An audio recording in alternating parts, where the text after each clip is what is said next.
유산균 음료를 사서 마신 50대 남성이 중태에 빠졌습니다.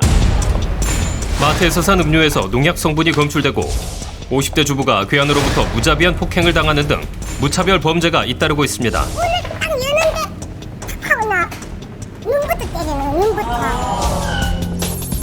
길을 가거나 운동을 하다가 또는 아파트 엘리베이터 안에서 그리고 출근하던 지하철 안에서까지 무차별 범죄는 때와 장소를 가리지 않고 일어나고 있습니다.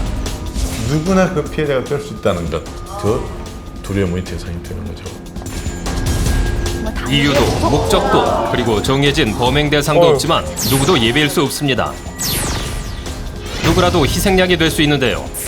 안전지대가 없는 무차별 범죄, 그 실태를 취재했습니다. 지난달 한 시골 마을을 발칵 뒤집어 놓았던 상수도 맞아요. 독극물 사건. 현재 특별히 나온 게 없어요.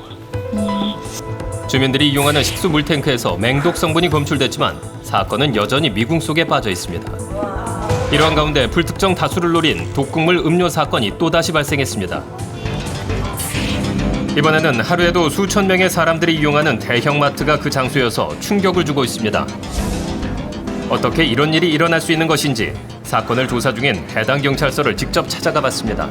병원 측으로부터 그 유산균 음료를 마셨는데 그 좀 시발성 냄새가 나고 좀 이상하다 이런 식으로 저희가 받았습니다. 경찰에 따르면 교통사고로 병원에 입원해 있던 피해자 김모 씨가 동네 마트에서 유산균 음료를 구입한 건 지난 9일. 이후 병원 사람들과 함께 이 음료를 나눠 마셨습니다. 이후 구토와 설사를 반복하다 결국 의식을 잃고 중태에 빠졌다는 피해자.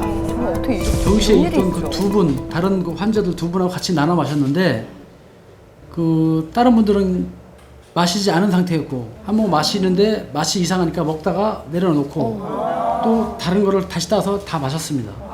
근데 두 번째 거에서는 뭐 검출이 안 됐고 한 병에서만. 첫 번째 거에서만 그 농약 성분이 검출이 됐습니다. 당시 사고 정황을 자세히 들어보기 위해 사건이 일어났던 병원을 찾아가 봤습니다. 다행히 함께 음료를 나눠 마셨던 환자들은 모두 퇴원한 상태였습니다. 다른 분들은 나눠주신 거는 뭐 다른 분들도 드셨어요? 다른 분들은 뭐 음료수도 먹었다는데 다들 괜찮다고 현재 쓰러진 김 씨는 상태가 악화돼 큰 병원으로 이송된 상황.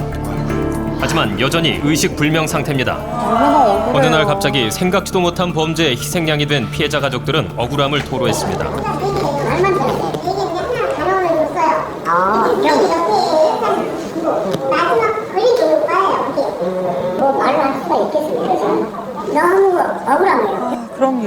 상태가 안 좋은 것만 사실인데 좀 젊었고 그래서 이 마음은 좀 그런 거 있다. 한편 마트에서 판매된 유산균 음료에서 농약 성분이 나왔다는 소식이 알려지면서 마트를 이용하는 시민들도 불안해하고 있습니다. 무섭지요. 그게 저한테 또 제가 먹을 수 있는 부분이 생길 수 있는 거고 우리 애들이 먹을 수 있는 일이 있을 수 있는 거니까 무섭죠. 그렇다면 과연 누가 무슨 목적으로 음료에 농약 성분을 넣은 걸까요?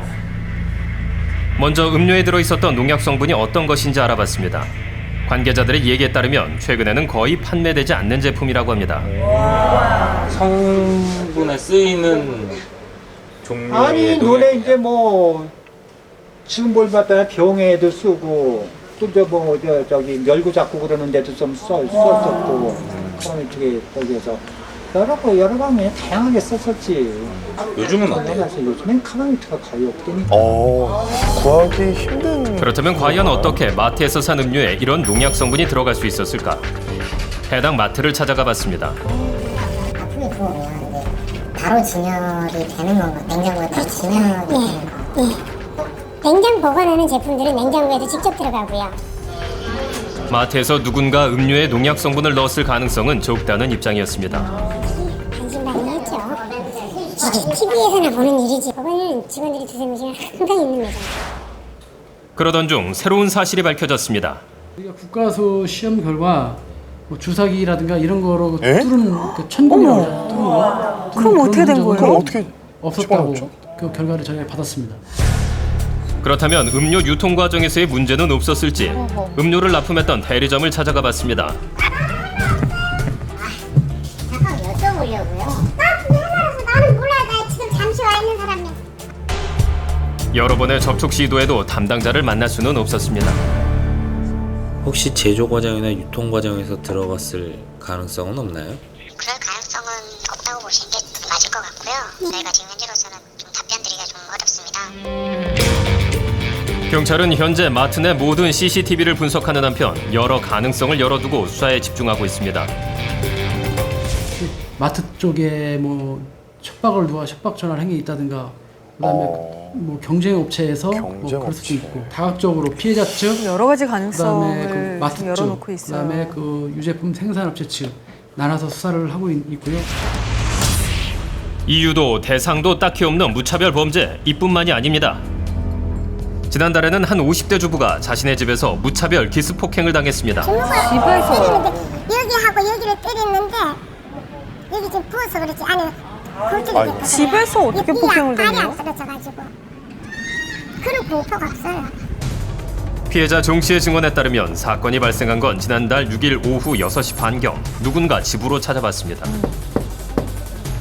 문을 누가 중중문으로 중간 화물을 똑똑 두들겼나 봐요. 조금 있으면 띵동 그러더라고요. 그게 6시 반쯤에 이때 문을 그냥 열어. 문을 딱 여는데 탁 하고 열자마자요? 아니 이유도 없이 초인종 소리에 발자국자 문을 그냥- 열자마자 날아든 웬 남자의 무차별 폭행. 뭐 이랬으니까 도망도 안 가고 그냥 처음에는 한두 계단을 이러더니 이렇게 쳐다보더니 그냥 가요. 무슨 이유도 없는 절도범도 아니고요. 폭행만 하고 이 일로 전치 물건 8주의 훔친 상처를 것도 입은 아니고. 주부 정모 씨. 어이가 없네요. 무엇보다 다른 것도 아닌 집에서 당한 일이기에 피해자의 충격은 더욱 클 수밖에 없었습니다. 괴한의 무차별 기습 폭행 소식에 동네에는 인정마저 끊긴 듯했습니다. 무섭죠. 우선 일단 무섭고 이사 가야 되는 거 아닌가 싶기도 하고. 아유, 그럼 더 겁나죠. 아유, 세상에 무서워가지고 문도 열어주겠어요. 그래가지고. 그렇다면 과연 누가 이런 짓을 벌인 걸까요? 그 현장 주변에 CCTV하고 그 이제 탐문을 하고요. 그 주변에 유사 사건 우범자들 상대로 수사를 진행하고 있습니다. 피해를 당한 주부 정모 씨 집 근처에는 CCTV가 석 대나 있었지만 안타깝게도 용의자를 포착하지는 못했습니다.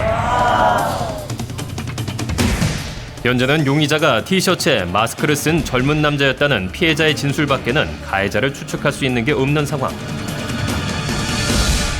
제일 무서운 게 여기서 나가는 게 이거 집에 가서 집으로 돌아가는 게. 어떻게 살아야 되지? 문을 이제 어떻게 믿고 그 집을 열어주겠어요? 이사를 가야 되잖아요. 무서우니까 버벅거든. 이처럼 이제는 일상생활 그 어느 공간에서도 무차별 범죄로부터 안심할 수 없습니다. 두려운 것은 계속되고 있는 이런 무차별 범죄가 특정한 누구를 노리지도 또 특별한 원한도 없는 사람들에게 피해를 입힐 수 있다는 것입니다. 또한 그 범행 동기도 상상을 초월합니다. 알지도 못하는 여성에게 마음을 받아주지 않는다고 무차별 폭행을 가하고 가출한 아내와 닮았다고 지나가던 여성을 무참히 살해하며 단란한 가족의 웃음소리가 듣기 싫어서 가장을 살해하기도 했습니다. 다른 사람들의 행복에 살아가는 모습이 너무나도 저 비교돼가지고 자본주의 사회가 심화될수록 빈부의 격차가 많이 생기고 그래서 우리 사회에서 소외되고 낙오되는 사람들이 생긴다는 것이죠. 바로 이런 사람들이 상대적 박탈감이나 또는 좌절감 때문에 우리 사회 전체가 관심을 가지고 사실은 이런 사람들에 대해서 지나치게 우리가 배제하거나 배타적으로 할 것이 아니라 좀 포용하는 그런 안전망이 우선 갖춰져서 예방이 돼야 옳고요. 영화 속에서나 일어날 법한 일들이 빈번하게 일어나는 흉흉한 세상. 우리 사회가 적극적으로 대책을 마련하지 않는 한 무차별 범죄는 또 언제 어떻게 발생할지 모릅니다. 그리고 다음 피해자는 바로 내 가족이 될 수도 있습니다.